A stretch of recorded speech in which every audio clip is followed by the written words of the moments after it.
Kita bersyukur untuk sore hari ini kembali kita berkesempatan untuk kita beribadah. Apapun kondisi, keadaan yang kita alami, mari kita tetap percaya bahwa anugerah Tuhan tetap melimpah di dalam hidup kita. Amin. Hari ini kita akan lanjut kebenaran firman Tuhan. Kita hari ini akan belajar tentang bagaimana hidup sebagai saksi Kristus.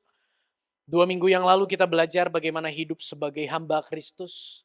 Kemarin kita belajar bagaimana hidup sebagai minggu lalu murid Kristus gitu ya. Dan hari ini kita belajar tentang bagaimana hidup sebagai saksi Kristus. Inilah sesungguhnya yang menjadi panggilan hidup setiap kita. Kita akan sama-sama buka Alkitab kita, firman Tuhan dari dalam kitab Lukas pasal yang ke-24. Di slide tidak ada, tapi biarlah kita buka sama-sama. Lukas 24 ayat 36 sampai ayat yang ke-49. Lukas 24 ayat 36 sampai dengan ayat yang ke-49 ini yang menjadi bahan bacaan kita pada pembahasan firman pada sore hari ini. Saya bacakan yang genap, Bapak Ibu bacakan yang ganjil, kita bergantian bersama. Demikian firman Tuhan, Yesus menampakkan diri kepada semua murid. Dan sementara mereka bercakap-cakap tentang hal-hal itu, Yesus tiba-tiba berdiri di tengah-tengah mereka dan berkata kepada mereka, damai sejahtera bagi kamu. 37, kejut dan takut dan menyangka bahwa mereka melihat hantu. Akan tetapi ia berkata kepada mereka, mengapa kamu terkejut dan apa sebabnya timbul keraguan-raguan di dalam hati kamu?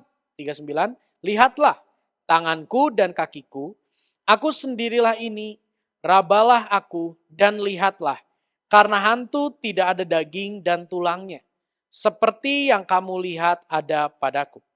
Sambil berkata demikian, ia memperlihatkan tangan dan kakinya kepada mereka. 41. Dan masih heran, berkatalah ia kepada mereka, adakah padamu makanan di sini? Lalu mereka memberikan kepadanya sepotong ikan goreng. Ia mengambilnya dan memakannya di depan mata mereka. Ia berkata kepada mereka, inilah perkataanku yang telah kukatakan kepada kamu ketika aku masih bersama-sama dengan kamu, yakni bahwa harus digenapi semua yang ada tertulis tentang aku di dalam kitab Taurat Musa dan kitab Nabi-Nabi dan kitab Mazmur. Lalu, sehingga mereka mengerti kitab suci. Kata Yesus kepada mereka, ada tertulis demikian, Mesias harus menderita dan bangkit dari antara orang mati pada hari yang ketiga. Dalam namanya, berita tentang pertobatan dan pengampunan dosa harus disampaikan kepada segala bangsa, mulai dari Yerusalem. Kamu adalah saksi dari semuanya ini. Dan aku akan mengirim kepadamu apa yang dijanjikan Bapakku. Tetapi kamu harus tinggal di dalam kota ini sampai kamu diperlengkapi dengan kekuasaan dari tempat tinggi. Puji Tuhan. Lewat kisah ini kita bisa melihat sama-sama ada sebuah gambaran yang jelas bagi kita. Setelah Yesus disalib, Yesus dikuburkan dan Yesus bangkit. Beberapa kali Yesus menampakkan diri. Dan ini yang kesekian kali Yesus menampakkan diri. Lewat apa yang tadi kita baca, kita bisa melihat bagaimana sekalipun murid-murid begitu dekat dengan Yesus. Sekalipun murid-murid begitu pernah melihat mujizat dan sebagainya. Tapi di dalam hati mereka tetap ada keraguan-raguan bahwa Yesus bangkit dari kematian. Di sini kita bisa melihat bahwa perjalanan hidup para murid, bagaimana para murid menjadi murid Kristus dan Yesus menjadi gurunya, itu bukanlah perjalanan yang mulus. Ada fase di mana murid-murid seharusnya tidak lagi meragukan perkataan Yesus, namun saat kebangkitan Yesus, para murid mengalami keraguan. Dan yang menarik, ketika Yesus melihat keraguan para murid, saudara, inilah yang menjadi respon Yesus. Oke, inilah yang menjadi respon Yesus. Apa yang kita baca tadi itu merupakan respon Yesus terhadap kegagalan para murid. Yesus mendatangi mereka yang gagal untuk tetap percaya kepada Yesus. Tapi Yesus datang tidak dengan amarah, Yesus datang tidak dengan teguran. Yesus datang dengan kasih, kuasa, dan kebenaran. Kasihnya tergambar dari bagaimana ia begitu sabar mendatangi murid-murid. Murid-murid itu sudah diajar sama Yesus sedemikian lama, tapi mereka lupa saat itu. Dan dengan penuh kesabaran menggambarkan kasihnya, Yesus sekali lagi menghampiri murid-murid, menjelaskan kembali, mengajar kembali kepada murid-murid. Kuasanya dinyatakan bagaimana tadinya di dalam ruangan itu pintu terkunci, Yesus tidak ada, tiba-tiba Yesus ada di dalam ruangan itu. Dan kebenarannya berbicara bagaimana Yesus mengingatkan mereka bahwa di dalam firman Tuhan sudah ditulis bahwa anak manusia harus mati dan bangkit pada hari yang ketiga. Dan Yesus menyatakan inilah yang terjadi saat ini, itulah menggambarkan kebenaran. Sekali lagi, murid-murid di dalam perjalanannya bersama Yesus tidaklah mulus. Tapi ketika mereka dalam perjalanan yang begitu tidak mulus itu, murid-murid boleh mengalami kasih, kuasa, dan kebenaran yang menghampiri dan membimbing mereka. Bagaimana dengan perjalanan kita sebagai murid Kristus? Ya, seringkali kita mendapati bahwa perjalanan kita pun mengalami kegagalan.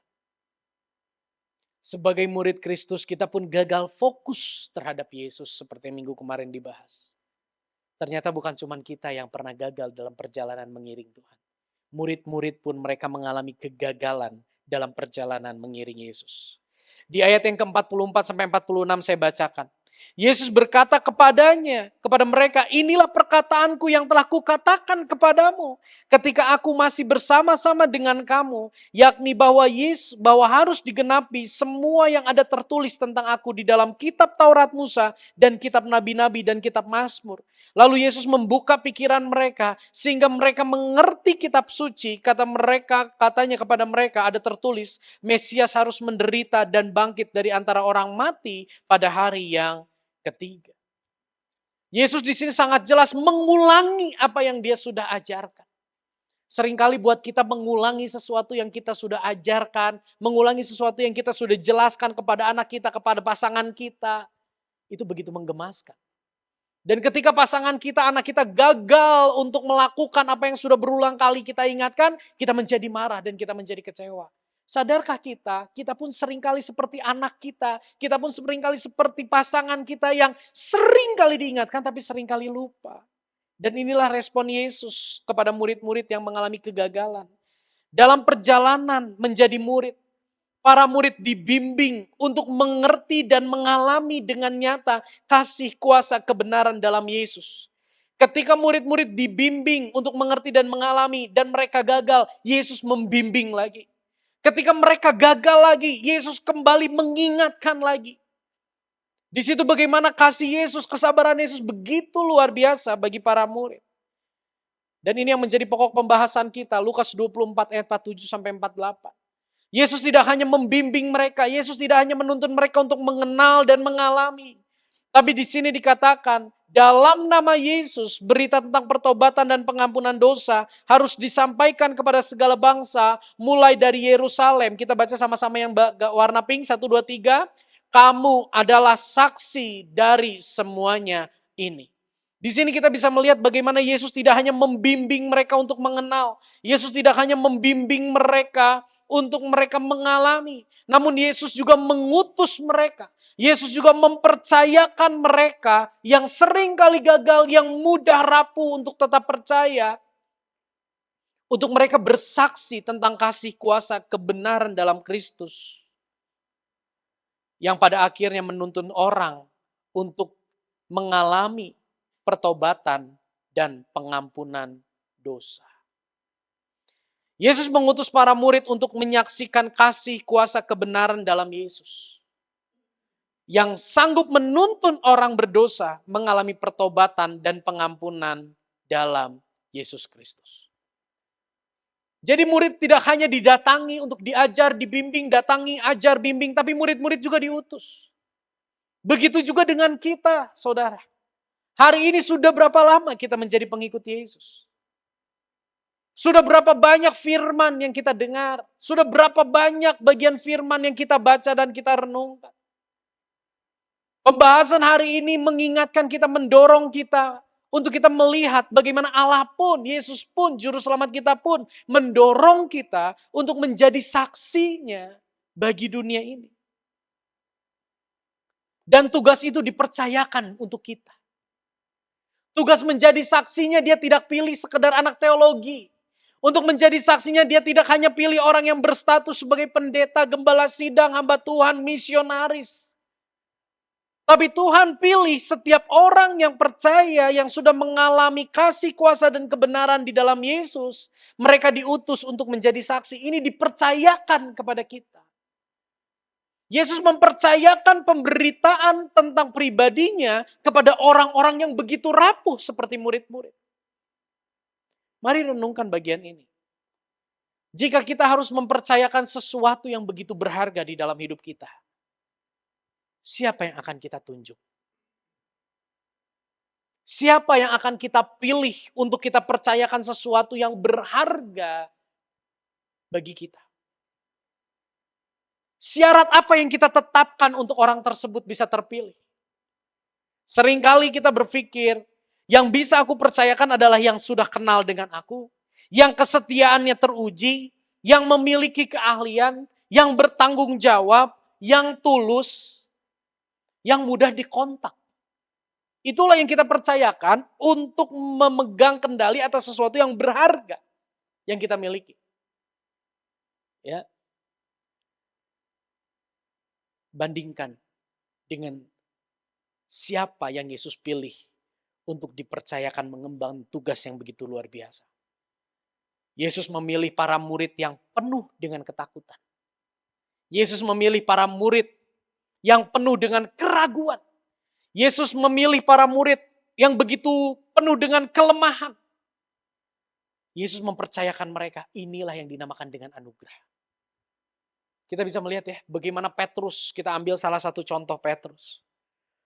Bagaimana Petrus mengkhianati Yesus. Bagaimana Petrus yang begitu dekat dengan Yesus, namun di satu momen karena ketakutan dia katakan, aku tidak mengenal orang itu. Dan ketika kejadian yang tadi kita baca di Lukas 24 itu, Petrus ada di situ, saudara. Yesus sangat tahu kelemahan, kebobrokan, ketakutan, keraguan yang dimiliki oleh Petrus. Namun anugerah Allah begitu luar biasa, besar kasihnya, besar hatinya, sehingga ia mempercayakan penugasan itu pun terhadap seorang yang bernama Petrus. Jika hari ini kita merasa bahwa aku ini bukan murid yang baik, aku ini murid yang penuh dengan kelemahan, aku ini murid yang penuh dengan kekurangan, aku ini murid yang penuh dengan ketakutan dan penuh dengan alasan untuk setia dalam mengiring Tuhan. Saya mau katakan, Tuhan tahu kelemahanmu, Tuhan tahu kelemahanku. Namun dia mengutus dirimu, dia mengutus diriku untuk menjadi saksi Kristus. Amin. Poin yang pertama yang hari ini kita akan bahas adalah urgensi saksi Kristus. Apa sih yang menjadi urgensi? Apa sih yang menjadi kedaruratan keberadaan saksi Kristus? Saudara, kehadiran Kristus di masa perjanjian baru itu membongkar paradigma dunia. Ahli Taurat, orang Farisi, mereka tercengang melihat apa yang Yesus ajarkan. Mereka tercengang melihat apa yang Yesus jalani di dalam hidupnya. Itu membongkar paradigma dunia, bahkan Yesus dianggap pengacau. Kalau dunia menerima apa yang Yesus ajarkan, Yesus nggak akan disalib. Tapi karena dunia menolak apa yang Yesus ajarkan, Yesus dianggap sebagai pengacau sampai akhirnya dia disalibkan. Di slide saya tulis, di dalam keberdosaannya, dunia memandang kasih Allah yang begitu tulus itu sebagai satu apa? Kebodohan. Kuasanya yang begitu ajaib itu dicurigai. Dan kebenarannya yang sejati itu diremehkan. Di dalam dunia yang penuh dengan dosa, dunia memandang bodoh kasihnya yang begitu tulus. Dunia mencurigai kuasanya yang begitu ajaib. Dunia meremehkan kebenarannya yang sejati. Pernah Anda berbicara dengan seorang di mana Anda menceritakan kasih Yesus, lalu orang itu menganggap cerita itu sebagai sebuah kebodohan. Gak mungkin ada kasih yang sedemikian rupa. Itulah gambaran dunia. Kasih yang begitu tulus dianggap sebagai sebuah kebodohan. Dalam proses pemuritan yang dialami oleh para murid seperti diinkubasi. Para murid seperti dikhususkan, ditempatkan di suatu tempat di dalam satu circle. Untuk mereka bisa menikmati kasih, kuasa, dan kebenaran Kristus di tengah dunia yang menolak, meragukan, dan merendahkan Yesus. Dalam proses pemuritan, para murid mengalami inkubasi. Dan setelah mereka menjalani pemuritan itu, Yesus mengutus mereka untuk menjadi saksi. Agar kasih, kuasa, dan kebenaran Yesus semakin nyata bagi lingkungan, bukan hanya sekedar teori, sehingga lebih banyak lagi orang yang percaya dan menerima kasih, kuasa, kebenaran Kristus yang nyata melalui kehidupan para murid. Saudara, mari kita lihat. Yesus melihat kehadiran para murid sebagai saksi Kristus itu merupakan satu hal yang sangat urgent. Kenapa? Karena Yesus tahu dunia ini menolak kasihnya yang begitu tulus. Dunia ini mencurigai kuasanya yang begitu ajaib. Dunia ini begitu meremehkan kebenaran yang sejati. Yesus melihat hal itu dan Yesus tahu perjalanan dunia di dalam kondisi itu adalah kebinasaan. Dan Yesus memilih murid-murid diinkubasi untuk mereka diajar, untuk mereka diingatkan, untuk mereka mengalami kasih, kuasa, dan kebenaran yang di luar sana direndahkan. Supaya apa? Supaya mereka diutus, mereka dikirim. Setelah Yesus naik ke sorga, mereka diutus, mereka dikirim untuk menyatakan kasih, kuasa, dan kebenaran Yesus. Sehingga orang-orang tidak hanya melihat itu sebagai teori, tapi melihat itu dengan wujud nyata di dalam diri para murid. Itulah yang Yesus juga rindukan di dalam kehidupan setiap kita. Sadarkah kita bahwa di tengah dunia yang begitu bobrok, yang begitu hancur, kita adalah orang-orang yang dipilih untuk diajar, untuk dituntun, untuk dibimbing, mengerti dan mengalami kasih-Nya, mengerti dan mengalami kuasanya, mengerti dan mengalami kebenarannya. Sadar nggak kita? Sadarkah kita adalah orang-orang yang dipilih, yang dikuduskan, yang dikhususkan oleh Yesus? Untuk kita bisa lebih dalam lagi mengenal kasih-Nya yang begitu tulus. Mengenal kuasanya yang begitu ajaib dan mengenal kebenaran yang begitu sejati di dalam kehidupan kita. Saya berdoa kita menyadari hal ini. Saya berdoa ketika kita mengaku sebagai orang Kristen, kita tidak hanya memiliki status KTP sebagai Kristen, tapi kita menyadari bahwa aku dipilih oleh Tuhan untuk mengalami dan mengerti kasih, kuasa, dan kebenarannya. Dan ketahuilah, Yesus tidak hanya mau memenuhi hati kita, namun Yesus mau membuat hati kita kelimpahan dengan kasih, kuasa, kebenaran, sehingga itu meluber dan bisa dinikmati oleh lingkungan kita. Ini bukan satu tugas yang mudah. Maka dari itu Yesus katakan di ayat yang ke-49, kita baca sama-sama 1, 2, 3. Dan aku akan mengirim kepadamu apa yang dijanjikan Bapakku. Tetapi kamu harus tinggal di dalam kota ini sampai kamu diperlengkapi dengan kekuasaan dari tempat tinggi. Ini berbicara tentang Roh Kudus. Setelah Yesus katakan, kamu adalah saksi. Yesus katakan, aku akan mengirim kepadamu apa yang dijanjikan Bapakku. Di bagian lain dikatakan bahwa aku akan mengirimkan penolong untuk menyertai kamu. Ini berbicara tentang pribadi Roh Kudus. Pengutusan murid dan kehadiran Roh Kudus. Ini memberi gambaran betapa urgennya, betapa gentingnya, betapa daruratnya kehadiran dan peran saksi Kristus bagi dunia. Yesus mengutus dan Yesus menyediakan penolong untuk murid menyelesaikan penugasan menjadi saksi Kristus. Dua hal ini menuntun kita untuk melihat betapa gentingnya, betapa urgennya kehadiran dan peran saksi Kristus bagi dunia. Saya berdoa ini mengetuk hati kita semua. Untuk kita pun menyadari Roh Kudus yang ditempatkan di dalam diri kita itu bukan untuk membuat kita menjadi pribadi yang sakti. Tapi Roh Kudus yang ada di dalam diri kita itu menolong kita untuk menjadi pribadi yang bersaksi tentang Kristus. Seringkali ketika, ya khususnya ketika hari-hari Pentakosta ya, beberapa gereja mengadakan doa pencurahan Roh Kudus dan sebagainya, mereka berpikir demikian, it's okay. Tapi enggak sedikit orang yang berpikir gini, ketika aku dipenuhi oleh Roh Kudus, aku bisa berbahasa lain.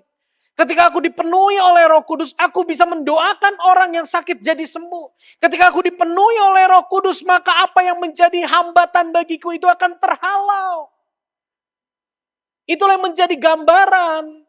Orang itu berpikir dipenuhi Roh Kudus, maka aku akan jadi orang sakti. Tapi di sini kita bisa melihat, penolong itu diberikan bukan untuk supaya murid-murid menjadi orang sakti, tapi untuk menjadikan murid-murid sebagai orang saksi yang setia sampai akhir hidup mereka.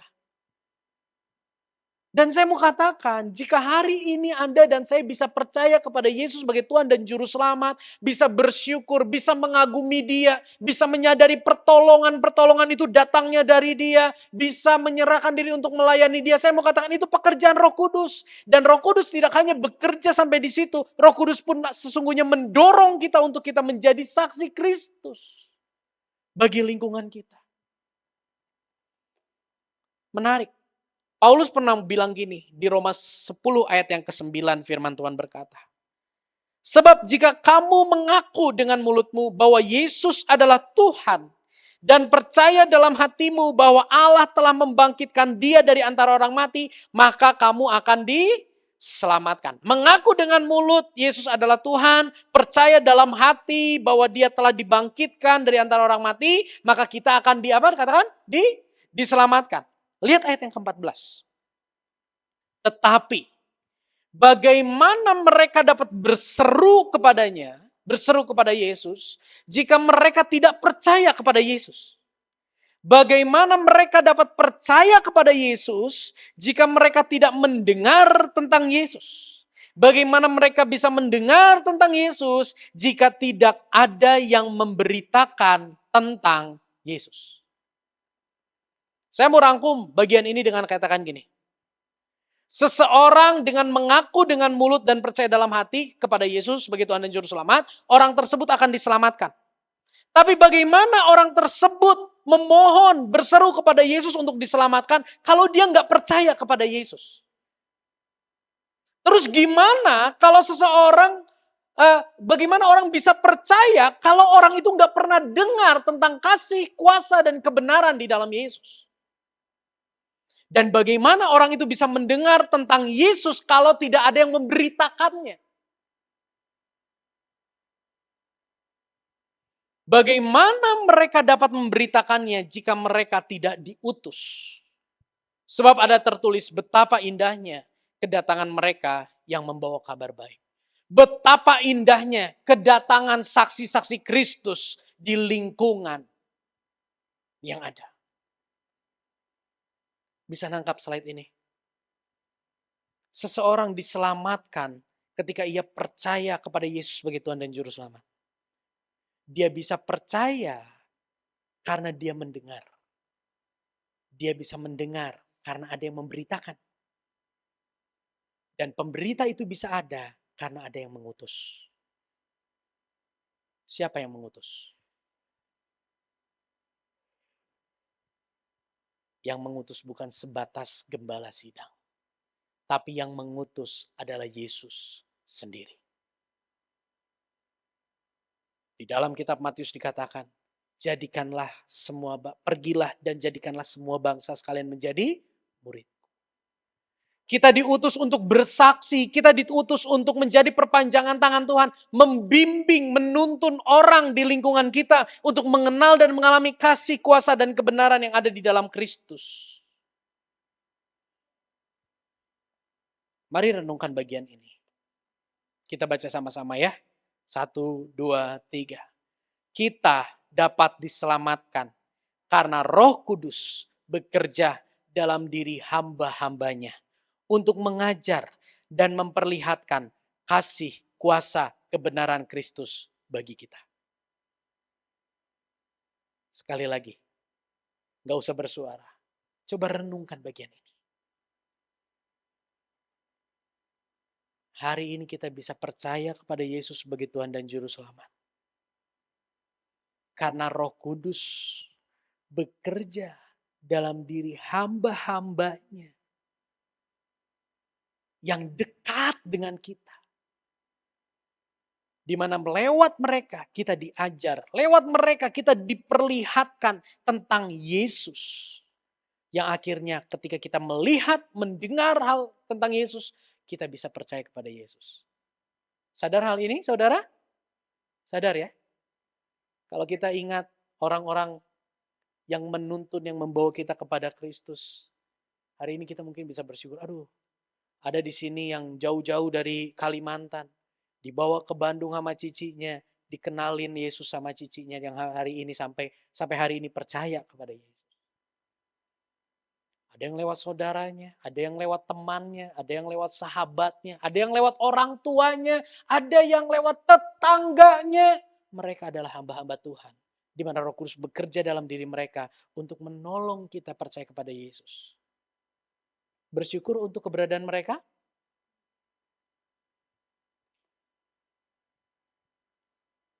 Jika kita bersyukur untuk keberadaan mereka, adakah kerinduan dalam diri kita jemaat JCC untuk kita menjadi hambanya, di mana Roh Kudus bekerja di dalam kita, menolong kita untuk menjadi saksi Kristus bagi lingkungan kita. Kita boleh bersyukur, terima kasih Tuhan untuk tetanggaku, terima kasih Tuhan untuk orang tuaku. Terima kasih Tuhan untuk gembalaku. Terima kasih Tuhan untuk sahabatku. Terima kasih Tuhan untuk adikku, untuk kakakku, untuk banyak orang. Yang sudah Tuhan pakai untuk membawa aku mengenal Kristus. Terima kasih. Pertanyaannya nggak sampai di situ. Hari ini, kita rindu nggak dipakai oleh Tuhan seperti mereka dipakai oleh Tuhan untuk membawa kita semakin mengenal kepada Kristus? Hari ini rindukah kita, relakah kita untuk lewat kehidupan kita, kita menceritakan siapa Yesus untuk orang di sekitar kita. Sehingga mereka bisa percaya kepada Kristus, sehingga mereka bisa berseru dan akhirnya mereka diselamatkan. Mari sadari hal ini. Tanpa berita tentang kasih, kuasa, dan kebenaran dalam Kristus. Hanya satu kepastian bagi kita dan lingkungan kita, yaitu binasa dalam kekekalan. Tanpa kita mendengar tentang kasih, kuasa, dan kebenaran Kristus, kita akan binasa. Karena kita nggak bisa percaya, kita nggak dengar, gimana kita mau percaya. Begitu juga dengan lingkungan. Kalau mereka nggak dengar kasih, kuasa, dan kebenaran di dalam Kristus, mereka nggak lihat kasih dan kuasa dan kebenaran di dalam Kristus itu lewat hidup kita, bagi mereka, kepastian bagi mereka adalah kebinasaan di dalam kekekalan. Jadi bentuk kasih terindah, bentuk wujud kasih terindah kita bagi lingkungan kita yang kita kasihi adalah kita menjadi saksi Kristus yang menunjukkan, yang mengajar, yang mempertontonkan kasih, kuasa, dan kebenaran Kristus bagi mereka lewat hidup kita. Wujud kasih kita untuk orang yang begitu kita kasihi adalah kita mempertontonkan kasih Kristus mengalir lewat hidup kita. Kuasa Kristus yang mengubah hidup kita itu terjadi dan mereka bisa lihat, mereka bisa katakan, ya orang ini berubah. Kebenaran Kristus itu yang kita hidupi, itu boleh dipertontonkan kepada mereka yang akhirnya mereka katakan, kok bisa ya orang ini berubah. Yang akhirnya mereka tertarik untuk percaya kepada Kristus. Yang akhirnya mereka bisa berseru kepada Kristus. Dan akhirnya mereka diselamatkan. Saudara ingat penjahat di samping Yesus? Dia tidak sempat ke gereja. Dia tidak sempat dibaptis. Dia tidak sempat memberi kolekte persembahan. Sepanjang hidupnya diisi dengan kejahatan. Namun di atas kayu salib, di samping Yesus, ini satu privilege yang sangat luar biasa. Orang jahat ini menderita bersama dengan Yesus, akhirnya dia diselamatkan. Di atas kayu salib orang jahat ini dengar gini, ya Bapa ampunilah orang-orang yang menganiaya aku sebab mereka tidak tahu apa yang mereka perbuat. Orang jahat ini merasa gini, wow, kasihnya luar biasa. Apa yang dia katakan itu yang dia hidupi. Akhirnya orang jahat ini memberanikan diri untuk berseru kepada Yesus. Kalau engkau datang sebagai Raja kelak, ingat aku. Kalau Yohanes sama Yakobus minta apa? Ada yang ingat? Kalau engkau datang sebagai Raja, tempatkan aku ya di samping. Di kanan kiri. Ini orang jahat saking rasanya gak layak. Dia cuma bilang gini, ingat aja. Disapa, gak usah sapa saya. Gak usah sapa saya. Ingat aja. Karena orang jahat ini melihat kasih, kuasa, dan kebenaran di dalam Kristus. Di atas kayu salib. Hidupnya diselamatkan. Hari ini mungkin kita sudah mencoba untuk menyatakan kasih, kuasa, dan kebenaran dalam Kristus. Buat orang-orang di sekitar kita. Tapi mereka mungkin belum juga tertarik dan bertobat. It's okay. Tetap jalani. Kita tidak tahu akhir hidup mereka. Inilah yang menjadi urgensi saksi Kristus bagi dunia. Karena dunia begitu gelap, dunia begitu menolak Kristus. Tapi biarlah lewat kehadiran kita, kasih, kuasa, dan kebenaran Kristus itu dinyatakan dengan jelas bagi dunia. Sehingga dunia gak katakan kasih dan kuasa kebenaran Yesus itu hanya cerita doang. Mereka bisa melihat dengan jelas lewat kehidupan kita. Itulah urgensi saksi Kristus. Poin yang kedua. Kalau kita melihat itu urgensinya, kalau kita melihat tujuan Allah mengirim saksinya seperti itu, maka saya mau katakan, saksi Kristus itu bukan sekedar status, namun harus menjadi gaya hidup. Saksi di persidangan bisa cuma sekedar status. Orang yang menjadi saksi di persidangan, mereka hanya akan bersaksi ketika ditanya, ketika ada di dalam ruang sidang. Tapi menjadi saksi Kristus, kita tidak bisa melakukannya hanya di dalam lingkungan gereja. Menjadi saksi Kristus, kita harus menjalaninya sebagai gaya hidup kita. Maka dari itu, kembali kita lihat ayat ini, Yesus mengirim, dia dan aku akan mengirim kepadamu yang dijanjikan Bapa kepadaku. Yesus menjanjikan bagaimana dia akan mengirim Roh Kudus, dia akan mengirim penolong untuk memperlengkapi kita menjadi saksinya. Apa yang akan Roh Kudus kerjakan? Yang akan Roh Kudus kerjakan adalah merubah hati kita yang tadinya penuh dengan ketakutan, jadi penuh dengan penundukan. Yang tadinya penuh dengan pemberontakan, jadi penuh dengan kerelaan. Inilah yang dikerjakan oleh Roh Kudus di dalam kehidupan orang percaya. Bagaimana murid-murid setelah hari Pentakosta, pencurahan Roh Kudus, ada perubahan kondisi hati. Tadinya mereka begitu takut dan mencari aman untuk dirinya sendiri. Tapi ketika Roh Kudus sudah dicurahkan, mereka begitu tunduk. Dan dengan lantang mereka bersaksi tentang siapa Kristus dalam hidup mereka. Padahal ancaman tidak berakhir. Inilah gambaran ketika Roh Kudus bekerja. Kita baca sama-sama ayat ini. 1, 2, 3. Dengan bertekun dan dengan sehati, mereka berkumpul tiap-tiap hari dalam bait Allah. Mereka memecah-mecahkan roti di rumah masing-masing secara bergilir. Dan makan bersama-sama dengan gembira dan dengan tulus hati. Sambil memuji Allah. Dan mereka disukai semua orang. Dan tiap-tiap hari Tuhan menambah jumlah mereka dengan orang yang diselamatkan. Ketika Roh Kudus bekerja di dalam diri setiap orang percaya di jemaat mula-mula bertekun dan bersehati berkumpul di bait Allah. Di sana mereka memecah-mecahkan roti. Kalau saudara ingat, kapan Yesus memecah-mecahkan roti? Ketika Yesus mau disalib, perjamuan terakhir Yesus memecah-mecahkan roti. Ini berbicara bagaimana orang-orang percaya diingatkan kembali tentang Injil, diingatkan kembali tentang pengorbanan Kristus. Mereka makan bersama, mereka penuh dengan kegembiraan dan ketulusan hati, mereka bersuka cita jadi pengikut Yesus. Di bagian lain dikatakan apa yang menjadi kepunyaan mereka itu jadi kepunyaan sesama. Ada ketulusan hati di situ. Mereka memuji Allah sekalipun tekanan begitu hebat, sekalipun pergumulan begitu hebat. Di sini berbicara tentang perubahan hidup mereka. Dan ternyata perubahan hidup mereka itu sangat menarik bagi orang-orang di sekitar mereka yang mengenal mereka.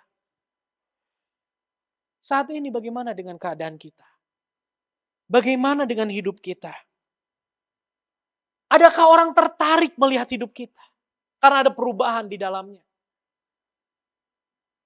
Ketika Roh Kudus menguasai murid-murid untuk mereka menjadi saksi, fokus hati mereka tidak lagi berpusat kepada diri sendiri, tapi bagaimana lewat hidup mereka Kristus dapat dikenal, dirasakan, dan dimuliakan oleh sesama, oleh lingkungan. Mari saudara, di dalam kita ada Roh Kudus, dan yang akan Roh Kudus kerjakan di dalam hati kita adalah dia merubah fokus hati kita yang tadinya terfokus pada diri sendiri, dibalik. Jadi terfokus kepada Allah dan kita memiliki kerinduan untuk lewat setiap kondisi keadaan kita bisa Kristus boleh dikenali, dirasakan dan dipermuliakan oleh lingkungan. Kita baca sama-sama bagian ini. Oke. 1, 2, 3.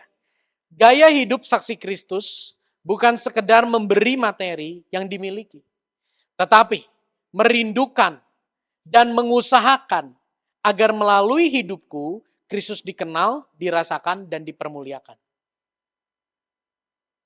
Gaya hidup saksi Kristus itu bukan sekedar memberi yang kita miliki secara materi.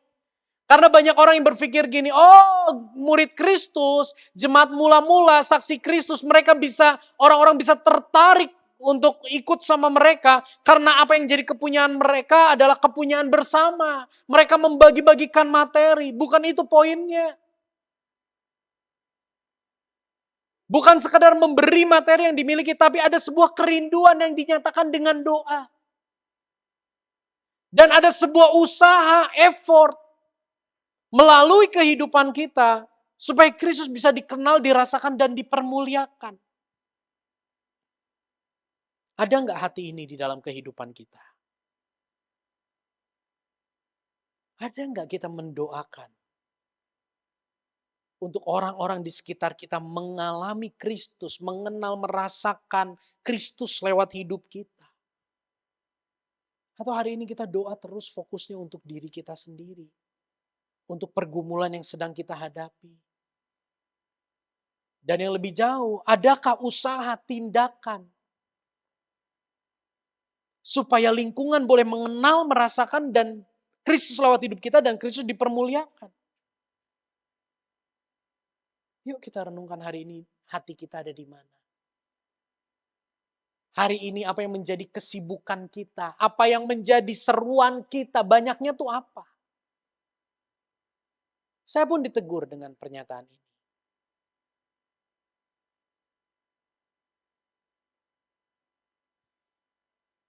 Paulus memberi nasihat kepada Timotius. Paulus bilang gini, lagi pula memang tidak pantas seorang hamba Tuhan Yesus bertengkar. Hamba Tuhan Yesus ini konteksnya adalah saksi Kristus ya. Lagi pula memang tidak pantas seorang saksi Kristus bertengkar. Saksi Kristus harus ramah kepada semua orang. Saksi Kristus harus mampu mengajar. Saksi Kristus harus sabar menghadapi masalah atau kesusahan. Saksi Kristus harus bersikap lemah lembut ketika menegur. Karena saksi Kristus bekerja dengan harapan bahwa Tuhan akan mengubahkan hati mereka supaya mereka bertobat dan menerima ajaran yang sehat.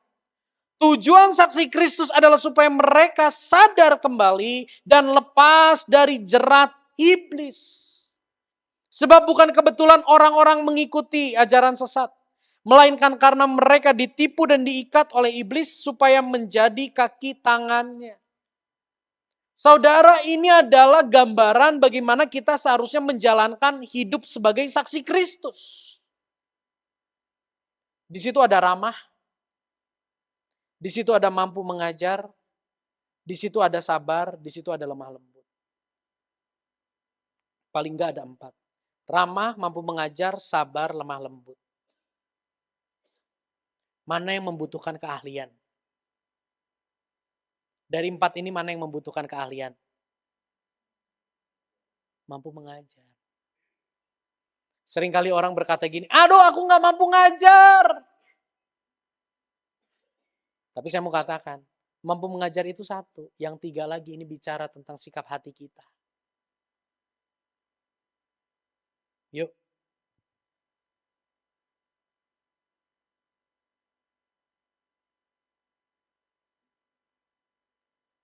Lewat keramahan kita, lewat pengetahuan kita, lewat kesabaran kita, lewat kelemah lembutan kita. Orang bisa loh mengalami Kristus lewat hidup kita. Yang di sini yang menarik adalah sabar menghadapi masalah atau kesusahan. Saya mau katakan, kesusahan dan masalah itu bisa jadi alat di tangan Tuhan yang sangat indah. Supaya melalui kehidupan kita, Kristus boleh nampak dengan jelas. Tapi seringkali bukan kita berdoa supaya masalah cepat selesai. Supaya kesusahan cepat berakhir. Padahal Tuhan mau pakai masalah dan kesusahan itu untuk menunjukkan Kristus buat lingkungan kita lewat kesabaran kita. Seringkali ketika kita melihat orang ada di tengah kesalahan, orang tidak sependapat dengan kita mau penuh dengan emosi untuk menegur orang itu. Alih-alih menyatakan aku mengasihimu. Tapi di sini dikatakan lemah lembut ketika menegur orang yang melawan ajaranmu. Lemah lembut bukan berbicara masalah suara yang lembut, tone suara yang lembut saja.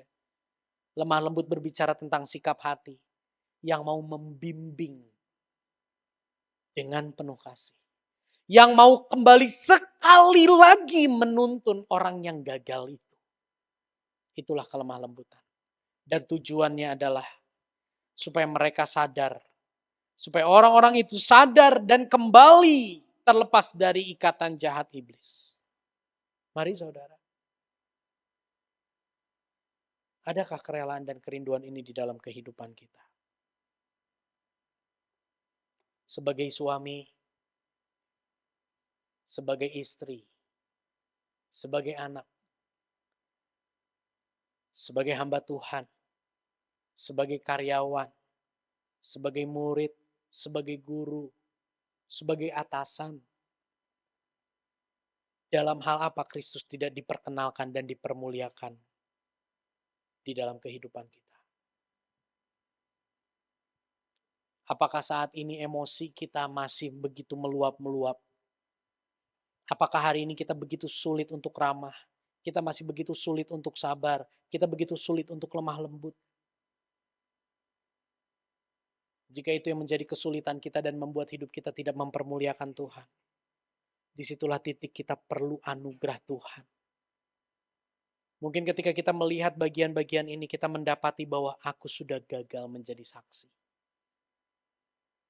Aku sudah gagal menjadi saksi.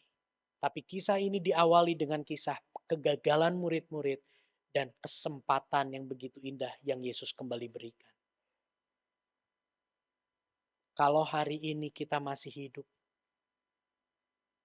menunjukkan bahwa Tuhan belum selesai memakai hidup kita untuk menyatakan kemuliaannya melalui kehidupan kita. Saya undang pemain musik. Ini menjadi doa saya. Kiranya Roh Kudus melimpahkan kerinduan. Kiranya Roh Kudus melimpahkan kerelaan dan kemampuan. Agar dalam setiap kesempatan yang ada. Dan di setiap musim hidup kita. Kristus boleh diperkenalkan. Sampai dipermuliakan. Saya lupa apa di sini atau di dalam ibadah doa pagi saya sempat saksikan. Ada satu malam sebelum istri saya ditindakan sesar, ada yang datang ke rumah sakit. Kamu kan hamba Tuhan, Sak. Kenapa operasinya besok diundur? Karena Tuhan menyatakan mujizat anak kamu bangkit. Kamu beriman. Kok saya dengar cerita kamu itu kok sepertinya kamu menyerah. Tadinya saya pikir berserah, orang itu bilang kamu menyerah. Aduh, saya bilang, gawat. Bukankah kalau anak itu dibangkitkan, Tuhan dipermuliakan? Jujur, saya gelisah. Saya bilang sama Tuhan, Tuhan apa saya salah berdoa ya? Tapi Roh Kudus mengingatkan saya gini. Apakah kalau anak itu meninggal, Tuhan tidak bisa dipermuliakan? Anak itu dibangkitkan, Tuhan dipermuliakan. Anak itu meninggal, Tuhan pun bisa membuat dirinya dipermuliakan lewat kejadian ini. Akhirnya, pengertian itu menuntun saya untuk berdoa. Mana yang lebih mempermuliakan Tuhan? Apakah anak saya dibangkitkan atau anak saya meninggal? Mana yang lebih mempermuliakan Tuhan? Kerjakan apa yang lebih mempermuliakan Tuhan dalam fase ini. Dan kami tahu, yang akan lebih mempermuliakan Tuhan adalah ketika Giana dipanggil pulang di momen tersebut. Saya berdoa ketika kita mengalami masalah, pergumulan, ketidakidealan hidup, kita pun boleh memiliki pemikiran yang sama. Roh Kudus yang menolong saya ada di dalam diri Bapak Ibu Saudara sekalian. Poin yang terakhir. Kemenangan sebagai saksi Kristus. Di ayat yang ke-40 tadi dikatakan, dalam namanya berita tentang pertobatan dan pengampunan dosa harus disampaikan kepada segala bangsa, mulai dari Yerusalem. Saudara, inilah kemenangan sebagai saksi Kristus. Kemenangan saksi Kristus bukanlah hidup yang aman dan nyaman. Tetapi ketika semakin banyak orang yang mengalami pertobatan dan menerima pengampunan dosa melalui kehidupan kita. Mereka menyadari mereka perlu bertobat. Mereka melalui hidup kita, mereka menyadari perlunya pengampunan dosa di dalam Kristus. Itulah kemenangan kita sebagai saksi Kristus. Ada satu murid Yesus, kalau tidak salah Bartolomeus. Dia mati dengan cara dipenggal kepalanya. Apa yang terjadi? Sebelum dia dipenggal kepalanya, ketika tangannya sudah diikat, dia tetap menceritakan siapa Yesus. Apa yang terjadi? Prajurit Roma yang sudah angkat kapak mau penggal kepalanya, malah lempar kapak itu. Dan prajurit Roma itu katakan, aku percaya kepada Yesus sebagai Tuhan dan Juru Selamat. Orang lain ganti lagi, prajurit lain ganti lagi, mau penggal. Dia lempar lagi kapaknya. Sampai akhirnya Bartolomeus tidak dipenggal sendirian. Bartolomeus dipenggal dengan beberapa orang. Yang adalah prajurit Roma. Yang sebelumnya bertugas memenggal kepalanya. Tapi ketika mendengar apa yang keluar dari mulut murid Kristus, saat itu mereka bertobat dan menerima Yesus sebagai Tuhan dan Juru Selamat. Mereka menerima pengampunan dosa. Ini yang saya maksud. Di setiap ada kesempatan untuk menyaksikan Kristus. Di setiap fase kehidupan kita. Biarlah Kristus semakin dinyatakan. Ada salah satu pemeran di film The Passion of the Christ. Seorang yang sangat ateis, tidak percaya Kristus. Dia tidak tampil di depan kamera. Dia hanya petugas logistik yang bawa-bawa barang perlengkapan untuk syuting.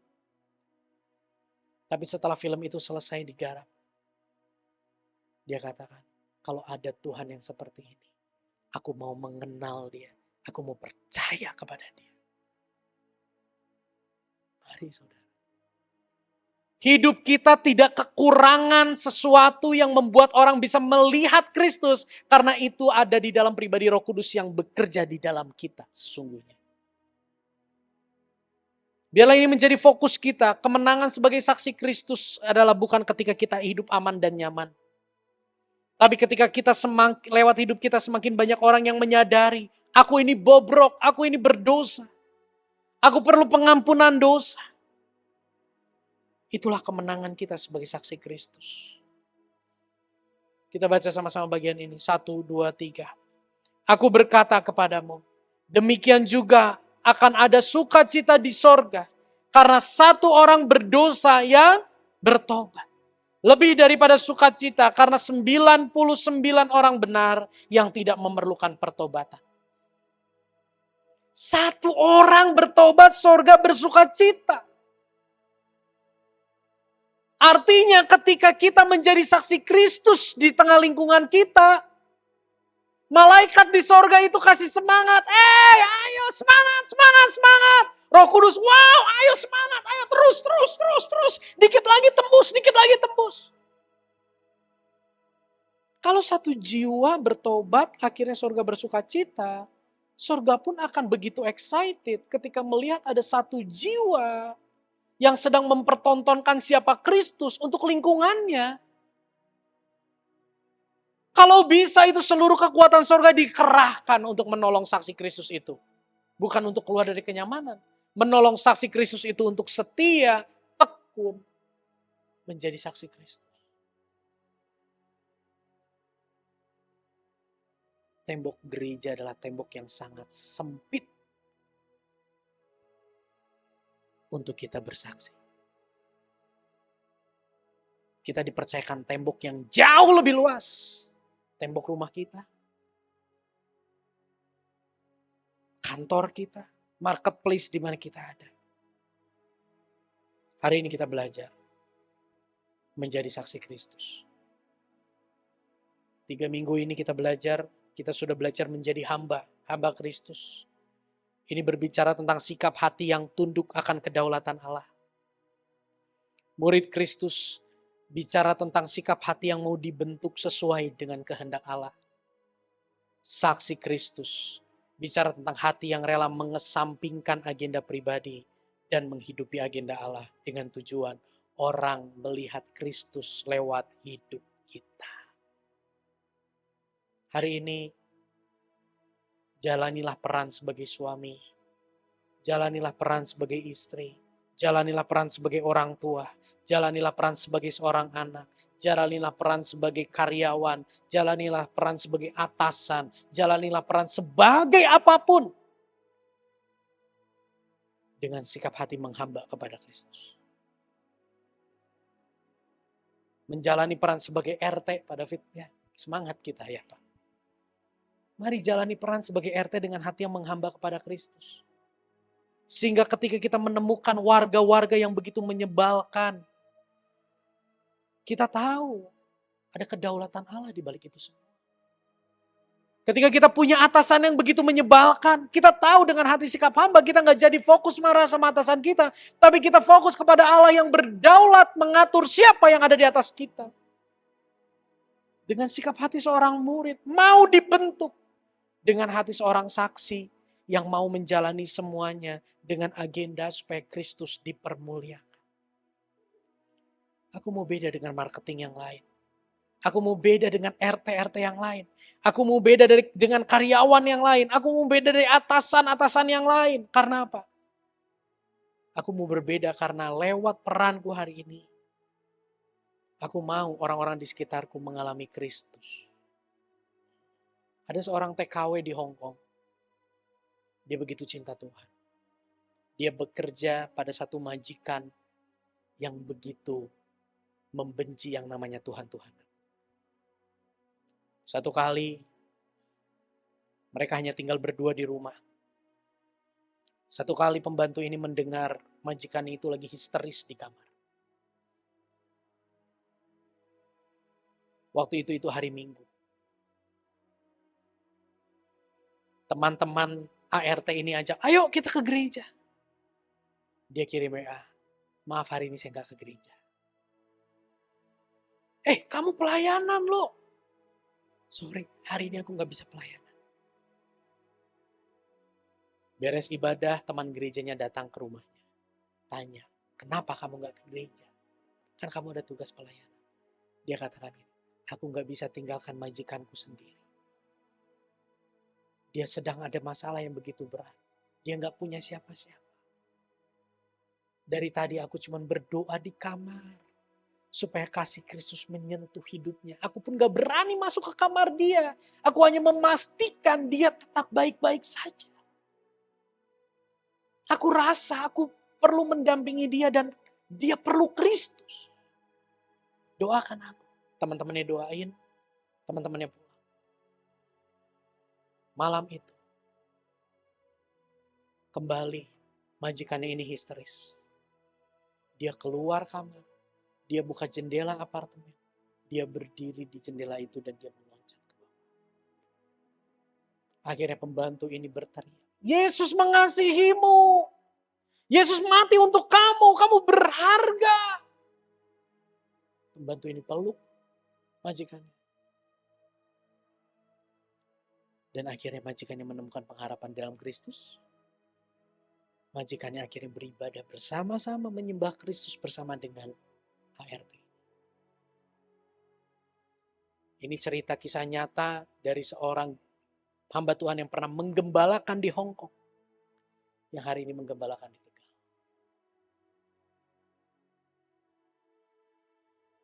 Tidak masalah apapun status kita di lingkungan. Jalani dengan sikap hati menghamba kepada Kristus. Sikap hati memurid kepada Kristus. Sikap hati menjadi saksi tentang Kristus. Amin. Baik itu peran sebagai hamba, baik itu peran sebagai murid, baik itu peran sebagai saksi. Semuanya merupakan anugerah. Amin.